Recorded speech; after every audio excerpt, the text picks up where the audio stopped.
गर्भ में मिलने वाले कष्ट का रहस्य बहुत ही अच्छा और हृदय को झकझोर देने वाला है।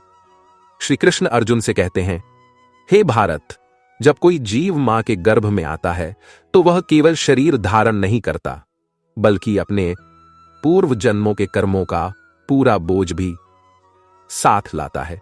वह मांस, माया और रक्त के बीच एक अंधेरी कैद में गिरा रहता है, जहां चारों ओर केवल अंधकार, घुटन और पीड़ा होती है।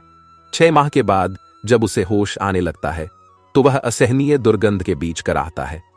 घुटन भरे उस संसार में हर क्षण उसे ऐसा प्रतीत होता है जैसे वह किसी कठोर दंड को भोग रहा हो। तब वह आत्मा अर्धस्वर में इस प्रकार पुकारती है, हे प्रभु, मैंने ऐसा कौन सा पाप किया था जो मुझे इस अंधकार में नरक में धकेल दिया गया। मैं इस मोह माया से भरी दुनिया में जन्म नहीं लेना चाहता। कृपा कर मुझे मुक्त कर दीजिए। परंतु नियति की यह अटल सच्चाई है कि ईश्वर उसकी विनती को अनसुना कर देते हैं, क्योंकि जीव को अपने कर्मों का फल भोगना ही पड़ता है। श्री कृष्ण अर्जुन को बताते हैं, हे धनंजय, मां के गर्भ में जीव जितने कष्ट सहता है वह मृत्यु लोक के किसी भी दुख से कहीं अधिक होता है। परंतु यह कष्ट किसी अन्याय का परिणाम नहीं, बल्कि उसके ही किए गए पूर्व जन्मों के कर्मों का प्रतिफल होता है। वह वहां अपने पापों पर पछताता है, अपने किए गए अधर्म को याद कर तरफ उठता है और सोचता है, काश मैंने सत्कर्म किए होते तो आज इस पीड़ा में न रहना पड़ता। परंतु जैसे जैसे जन्म की घड़ी पास आती है वैसे वैसे वह अपने पूर्व जन्म की बातें भूलने लगता है। जैसे ही वह संसार में जन्म लेता है उसे अपने बीते हुए जन्मों की कोई स्मृति नहीं रहती। वह फिर मोहमाया में लिप्त हो जाता है, वही भूलें दोहराने लगता है और फिर वही जन्म मरण का चक्र चलता रहता है। भगवद गीता में भगवान श्री कृष्ण कहते हैं, हे अर्जुन, यह चक्र अनंत है। जब तक जीव अपनी आत्मा के परम सत्य को नहीं जान लेता तब तक वह जन्म और मृत्यु के इस चक्र में बंधा रहता है। यही नहीं, यदि कोई गर्भवती स्त्री भगवद गीता का श्रवण करती है तो उसके गर्भ में पल रहे शिशु का मानसिक और आध्यात्मिक विकास होता है। ऐसे माता पिता को संस्कारी, बुद्धिमान और श्रेष्ठ संतान की प्राप्ति होती है, जो न केवल इस जीवन को संवारती है बल्कि आत्मा के मोक्ष का मार्ग भी प्रशस्त करती है। गर्भ गीता केवल एक ग्रंथ नहीं है, बल्कि जीवन और जन्म के सबसे गहरे रहस्यों का उद्घाटन है। यह वह दिव्य ज्ञान है जो हमें सोचने पर विवश करता है। क्या हम इस चक्र से मुक्त हो सकते हैं? क्या कोई ऐसा मार्ग है जो हमें मोक्ष की ओर ले जाए? भगवान श्री कृष्ण स्वयं हमें यह सिखाते हैं कि यह संसार एक स्वप्न के समान है, जहां हर जन्म हमें मोक्ष का एक अवसर देता है। अब यह हम पर निर्भर करता है कि हम इस जीवन को केवल भोगों में व्यतीत कर देते हैं या आत्मज्ञान प्राप्त कर अपने असली स्वरूप को पहचानते हैं। अर्जुन का हृदय और भी व्यथित होता है। वह व्याकुल स्वर में कहता है, इसकी रचना तभी समाप्त नहीं होती। यह 5 इंद्रियों के वश में है और इन पर सबसे अधिक प्रभाव अहंकार का है। यह अहंकार इतना बलवान है कि यह मनुष्य को पतन की ओर धकेल देता है। कृपा कर बताइए, इस मन को कैसे वश में किया जाए? भगवान श्री कृष्ण ने धैर्यपूर्वक कहा, स्थिर नहीं रहने देती। यह काम, क्रोध, लोभ, मोह और अहंकार के अधीन होकर अपने ही विनाश का कारण बनता है। किंतु जैसे एक मतवाले हाथी को अंकुश से नियंत्रित किया जा सकता है, वैसे ही इस मन रूपी हाथी को वश में करने का एकमात्र उपाय है ज्ञान का अंकुश। अहंकार से ग्रस्त प्राणी अंधकार में गिरता है, नरक के गर्भ में समा जाता है, किंतु जो ज्ञान के प्रकाश को धारण करता है वह स्वयं को बचा लेता है। अर्जुन ने व्याकुल होकर पूछा, हे कृष्ण, यह प्राणी बार बार गर्भ में क्यों आता है? यह जन्मते ही पीड़ा क्यों सहता है? रोग, जरा और अंततः मृत्यु की कठोर मार ऐसे क्यों झेलनी पड़ती है? वह कौन सा पवित्र कर्म है जिससे यह जन्म मरण के बंधन से मुक्त हो सके? भगवान श्री कृष्ण ने गंभीरता से उत्तर दिया, हे अर्जुन, यह मनुष्य अज्ञान और मोह में अंधा है। यह संसार के विषय वासनाओं में आसक्त होकर बार बार जन्म लेता है, बार बार मरता है। इसे कभी चैन नहीं मिलता। यह जिस वस्तु को पा लेता है उसके खोने का डर इसे सताता है, और जो नहीं मिलती उसकी चाह में जीवन भर भटकता रहता है। अज्ञानी यह प्राणी माया के पीछे दौड़ता है और इसी मोह के कारण यह गर्भ के दुखों को सहता रहता है। श्री कृष्ण के इन वचनों ने अर्जुन के हृदय में एक तीव्र ज्वाला जला दी। उसकी आत्मा जैसे किसी अनजाने सत्य को पहचानने लगी। वह समझने लगा कि मनुष्य का सबसे बड़ा शत्रु स्वयं उसका अहंकार है और सबसे बड़ी मुक्ति का द्वार केवल ज्ञान में है। अर्जुन व्याकुल होकर बोले, हे भगवान, कुछ लोग तुम्हारे नाम का स्मरण करते हुए जीवन बिताते हैं, कुछ वैराग्य धारण कर लेते हैं और कुछ धर्म कर्म में लीन रहते हैं और कुछ धर्म कर्म में लीन रहते हैं। इन सब में सच्चा भक्त कौन है? कौन वास्तव में तुम्हारे निकट है? और वह वैष्णव कौन है जो तुम्हारे चरणों का वास्तविक अधिकारी है? भगवान श्री कृष्ण मुस्कुराए और बोले, हे अर्जुन, जो मेरे नाम के लिए संसार के मोह माया को त्याग कर वन में विचरण करते हैं वे सन्यासी हैं। लेकिन जो अपने सिर पर जटा बांधते हैं, अंग पर भस्म लगाते हैं और फिर भी अहंकार से भरे होते हैं, उनमें मैं नहीं हूं। अहंकार ही उनके लिए सबसे बड़ी बाधा है, जिससे मेरा दर्शन उनके लिए दुर्लभ हो जाता है। अर्जुन का मन व्याकुल हो उठा। वे आगे बोले, हे प्रभु, कौन सा ऐसा पाप है जिससे किसी की पत्नी की मृत्यु हो जाती है? कौन सा अपराध किसी के पुत्र को छीन लेता है? और वह कौन सा धर्म है जिससे कोई नपुंसक हो जाता है? भगवान श्री कृष्ण ने गंभीर स्वर में उत्तर दिया, हे अर्जुन, जो व्यक्ति किसी से उधार लेता है और उसे लौटाने की नियत नहीं रखता, उसके इस पाप से उसकी पत्नी और संतान मृत्यु को प्राप्त होती है। जो व्यक्ति किसी की अमानत में खयानत करता है, उसका पुत्र काल के गाल में समा जाता है। और जो व्यक्ति किसी से वादा करता है परंतु समय आने पर मुकर जाता है, वह अगले जन्म में नपुंसक होता है। ये सभी पाप अत्यंत घातक हैं, जो जीवन को दुख और विनाश की ओर ले जाते हैं। अर्जुन का मन व्याकुल हो गया। उन्होंने कांपती स्वर में पूछा, हे प्रभु, कुछ लोगों को आप अपार धन, संपत्ति, सुवर्ण और वैभव देते हैं। वे कौन से पुण्य के भागी होते हैं? और जो हाथी, घोड़ा, रथ जैसे राज्य सुख पाते हैं, उन्होंने कौन सा महान कर्म किया होता है? भगवान श्री कृष्ण ने मंद मुस्कान के साथ उत्तर दिया, हे अर्जुन, इस संसार में जो मनुष्य दानशील होते हैं, जो अपने धन को धर्म और सत्कर्म में लगाते हैं, जो भूखों को भोजन कराते हैं और निष्काम सेवा करते हैं, वे सुवर्ण और अपार धन संपदा प्राप्त करते हैं। और जो व्यक्ति सत्य और न्याय के मार्ग पर चलते हैं, जो अपने जीवन को धर्म और लोक कल्याण के लिए अर्पित करते हैं, वे हाथी, घोड़ा और रथ जैसे राज्य, ये सब उनके पूर्व जन्मों के पुण्य का ही फल है। इस संसार में कर्म ही सर्वस्व है और जो जैसा करता है उसे वैसा ही फल प्राप्त होता है। अर्जुन यह सुनकर गहरे चिंतन में डूब गए। उन्होंने समझ लिया कि संसार में कोई भी सुख दुख बिना कारण नहीं आता। हर जन्म, हर परिस्थिति, हर भाग्य केवल और केवल अपने कर्मों का ही परिणाम है।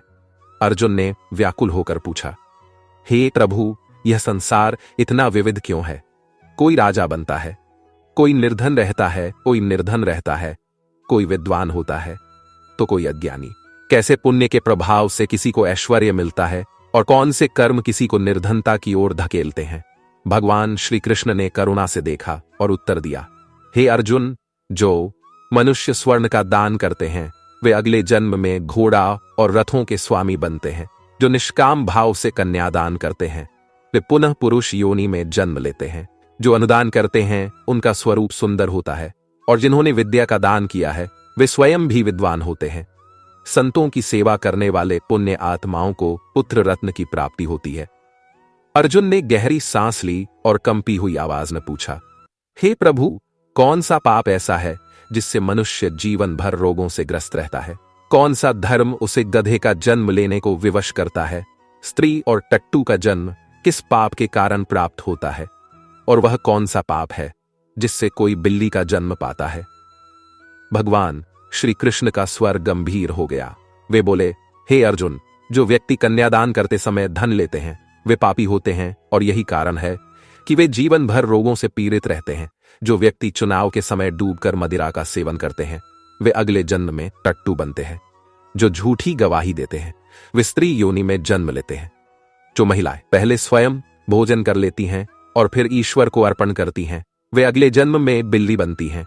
और जो लोग झूठी वस्तु का दान करते हैं, वे अगले जन्म में गुलाम स्त्रियां बनते हैं।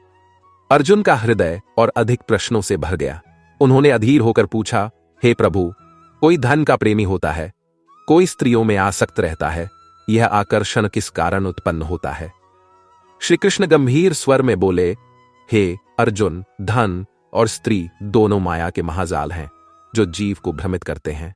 केवल मेरी भक्ति ऐसी है जो कभी नष्ट नहीं होती। जो मेरी शरण में आता है वही सच्ची शांति पाता है। अर्जुन ने और अधिक गहराई से जानना चाहा। उन्होंने पूछा, हे भगवान, यह राजपाट किस पुण्य से प्राप्त होता है? कौन सा धर्म करने से विद्या का वरदान मिलता है? भगवान श्री कृष्ण का स्वर और अधिक गंभीर हो गया। उन्होंने कहा, हे अर्जुन, जो प्राणी काशी में निष्काम भाव से तप करते हुए देह का त्याग करते हैं वे राजा बनते हैं, और जो गुरु की सेवा निष्ठा और समर्पण से करते हैं वे विद्या प्राप्त करते हैं। यह संसार केवल कर्मों का प्रतिफल है। अर्जुन अभी भी समाधान नहीं पा रहे थे। उन्होंने और जिज्ञासा से पूछा, हे प्रभु, कुछ लोग बिना किसी परिश्रम के अचानक धनवान हो जाते हैं, इसका क्या कारण है? भगवान श्री कृष्ण मुस्कुराए और बोले, हे अर्जुन, जो गुप्त दान करते हैं, जो बिना किसी दिखावे के दूसरों की सहायता करते हैं, वे अचानक धन संपत्ति प्राप्त करते हैं। जो परमेश्वर के कार्य में लगते हैं, जो परोपकार में अपने जीवन को अर्पित करते हैं, वे सदैव रोगों से मुक्त रहते हैं। अब अर्जुन के मन में पापों को लेकर जिज्ञासा उठी। उन्होंने भयभीत स्वर में पूछा, कौन से पाप से गूंगे हो जाते हैं और कौन सा पाप कुष्ठ रोग का कारण बनता है? भगवान श्री कृष्ण के नेत्रों में गहरी गंभीरता झलक उठी। वे बोले, हे अर्जुन, जो व्यक्ति निम्न कुल की स्त्रियों के साथ अनुचित संबंध रखते हैं वे अगले जन्म में अमली बनते हैं। जो गुरु से शिक्षा प्राप्त करके भी उसे भूल जाते हैं और अपने गुरु का अपमान करते हैं वे गूंगे होते हैं। और जो निर्दोष गौवों की हत्या करते हैं वे कुष्ठ रोग से पीड़ित होते हैं। इन पापों का प्रायश्चित अत्यंत कठिन होता है। अर्जुन का हृदय पीड़ा से भर उठा। उन्होंने कांपते हुए कहा, हे प्रभु, कोई व्यक्ति रक्त विकार से ग्रस्त क्यों होता है? कोई निर्धन क्यों जन्म लेता है? किस पाप के कारण खंड परिवारों का कष्ट मिलता है? कौन से पाप से कोई अंधा या पंगु बनता है? और कुछ स्त्रियां बाल विधवा क्यों होती हैं? भगवान श्री कृष्ण का स्वर करुणा से भर उठा। अर्जुन, उन्होंने कहा, यह सब पापों का परिणाम है। जो व्यक्ति अन्य से अर्जित धन से अपना जीवन व्यतीत करता है वह रक्त विकार से ग्रस्त होता है। जो मनुष्य दूसरों का हक छीनता है वह निर्धनता का जीवन जीता है। जो पर नारी के साथ छल करता है वह अगले जन्म में खंडवा या लकवा का शिकार होता है। जो अपने माता पिता का अपमान करता है वह अगले जन्म में अंधे या पंगु जन्म लेता है। और जो स्त्रियां छल कपट से अपने पति को कष्ट देती हैं वे अगले जन्म में बाल विधवा हो जाती हैं। अर्जुन के नेत्रों में अश्रु झलक रहे थे। वह समझ गए कि संसार में सुख दुख, स्वास्थ्य रोग, धन निर्धनता सब कुछ केवल और केवल कर्मों का ही फल है। जो जैसा करता है उसे वैसा ही फल भोगना पड़ता है। उन्होंने गहरी श्रद्धा से भगवान श्री कृष्ण के चरणों में प्रणाम किया और अत्यंत भावुक होकर पूछा, हे प्रभु, आप परम ब्रह्म हैं, आप अनंत हैं, आपको कोटि कोटि प्रणाम। पहले मैं आपको केवल अपना संबंधी मानता था, परंतु अब मैं आपको संपूर्ण ब्रह्मांड के ईश्वर रूप में देख रहा हूं। हे परमेश्वर, कृपा कर बताइए, गुरु दीक्षा का क्या महत्व है और सच्चे गुरु का स्वरूप कैसा होता है? भगवान श्री कृष्ण की दृष्टि प्रेम और करुणा से भर उठी। मंद मुस्कान के साथ बोले, हे अर्जुन, धन्य हो तुम, धन्य हैं वे माता पिता जिन्होंने तुम जैसा पुत्र पाया। तुम्हारी जिज्ञासा तुम्हारे उद्धार का संकेत है। अर्जुन, इस संसार में गुरु का स्थान सर्वोच्च है। संपूर्ण ब्रह्मांड का गुरु स्वयं जगन्नाथ है। विद्या का गुरु काशी है और चारों वर्णों के लिए सन्यासी गुरु का स्वरूप होता है। सन्यासी वही कहलाता है जिसने सब कुछ त्याग कर केवल मेरे नाम में अपना मन लगाया हो। ब्राह्मण ही जगत गुरु होता है, परंतु सच्चा गुरु वही है जिसने अपनी सभी इंद्रियों को जीत लिया हो, जिसे संपूर्ण संसार ईश्वर में प्रतीत होता हो, जो माया मोह से परे हो, परम तत्व को जानने वाला हो। हे अर्जुन, जो गुरु के प्रति भक्ति भाव रखता है, जो गुरु के समक्ष बैठकर भजन करता है, उसका भजन सफल होता है। परंतु जो गुरु से विमुख होता है वह महान पापी है। उसके लिए यह सारा संसार व्यर्थ है। जो बिना गुरु के रहता है वह चंद्र डालकर समान होता है। जैसे गंगाजल भी यदि मदिरा के पात्र में रखा जाए तो अपवित्र हो जाता है, वैसे ही बिना गुरु का भजन भी निष्फल होता है। उसका भजन देवता तक स्वीकार नहीं करते, उसके सारे शुभ कर्म व्यर्थ हो जाते हैं। अर्जुन, कुत्ता, सूअर, गधा और कौआ ये सभी हीन योनियां हैं परंतु उनमें से भी अधिक नीच वह मनुष्य है जो गुरु को नहीं अपनाता। गुरु के बिना कोई प्राणी मोक्ष प्राप्त नहीं कर सकता। जो बिना गुरु के रहता है वह निश्चित रूप से नरक में जाता है। गुरु दीक्षा के बिना किए गए सभी कर्म निष्फल हो जाते हैं। हे अर्जुन, जैसे गंगा समस्त नदियों में श्रेष्ठ है, जैसे सभी व्रतों में एकादशी का व्रत सर्वोत्तम है, वैसे ही सभी पुण्य कर्मों में गुरु की सेवा श्रेष्ठ है। जो गुरु को बिना धर्म करता है वह केवल पशु योनि में उसका फल भोगता है और 84 लाख योनियों में भटकता रहता है। अर्जुन का हृदय भाव विभोर हो उठा। उनकी आंखों में श्रद्धा के आंसू छलक आए। उन्होंने कंपी स्वर में पूछा, हे प्रभु, गुरु दीक्षा क्या होती है? कैसे एक साधारण प्राणी गुरु की कृपा प्राप्त कर सकता है? भगवान श्री कृष्ण के नेत्रों में दिव्य तेज झलकता था। उन्होंने गंभीर और मधुर स्वर में कहा, हे अर्जुन, धन्य है तेरा जन्म, क्योंकि तूने यह परम पवित्र प्रश्न किया। गुरु दीक्षा मंत्र 2 अक्षरों में समाई हुई है, हरिओम। यह 2 अक्षर गुरु द्वारा प्रदान किए जाते हैं और चारों वर्णों के लिए यह सर्वोत्तम है। जो व्यक्ति गुरु की सच्चे मन से सेवा करता है वह मेरे हृदय में स्थान पाता है। वह 84 लाख योनियों के चक्र से मुक्त हो जाता है, जन्म मरण से छूट जाता है और नरक के दुखों से बच जाता है। जो गुरु की सेवा नहीं करता वह 3 करोड़ 50 लाख वर्षों तक नरक भोगता है, लेकिन जो गुरु की सेवा करता है वह कई अश्वमेध यज्ञों का फल प्राप्त करता है, क्योंकि गुरु की सेवा करना ही मेरी सेवा करना है। हे अर्जुन, हमारे इस पवित्र संवाद को जो भी प्राणी श्रद्धा से सुनेगा और पढ़ेगा वह जन्म जन्मांतर के बंधन से मुक्त हो जाएगा। उसके 84 लाख योनियों के बंधन कट जाएंगे और वह गर्भ के दुखों से सदा के लिए मुक्त हो जाएगा। अर्जुन की आंखों से अश्रुधारा बहने लगी। उन्होंने श्री कृष्ण के चरणों में सिर झुका दिया और उनके भीतर एक असीम शांति का संचार हुआ। अब उन्हें अपना मार्ग स्पष्ट दिखने लगा।